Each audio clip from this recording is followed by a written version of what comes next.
हल्ली जगामध्ये कोणताही देश छोटा किंवा मोठा किंवा कमी महत्त्वाचा असं राहिलेला नाही आहे. काही देश त्यांच्या भौगोलिक स्थानामुळे अत्यंत महत्त्वाचे बनलेले आहेत. काही देश त्यांच्या देशातील साधनसामुग्रीमुळे आणि काही देश त्यांच्या शेजाऱ्यामुळे. आता पाकिस्तानसारखा अत्यंत दरिद्री देश, अत्यंत कफल्लक आणि कंगाल देश, असा देश ज्या देशामध्ये दहशतवादाशिवाय काही निर्माण होत नाही, असा देशसुद्धा अमेरिकेच्या दृष्टीने अत्यंत महत्त्वाचा आहे. त्यामुळे तुम्ही कल्पना करू शकता की जगामध्ये प्रत्येक देशाचं एक महत्त्व आहे. आफ्रिकेतला नायजेरिया हा जो देश आहे तो सुद्धा अत्यंत महत्त्वाचा आहे, अनेक दृष्टीने महत्त्वाचा आहे. परंतु त्याच्या महत्त्वाच्या संदर्भात सध्या आपण चर्चा करूया नको. या देशाचे परराष्ट्रमंत्री आहेत युसुफ टुग्गर यांनी थेट डोनाल्ड ट्रम्प यांच्या कानाखाली जाळ काढलेला आहे. ट्रम्प हे व्यापारी असल्यामुळे सगळ्या जगाला त्यांना डील देण्याची सवय झालेली आहे.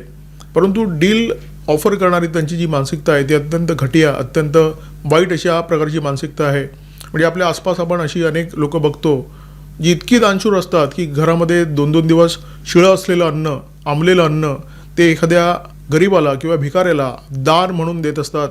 तर अमेरिकेच्या राष्ट्राध्यक्षांची जी मानसिकता आहे ती जवळपास तशीच मानसिकता आहे.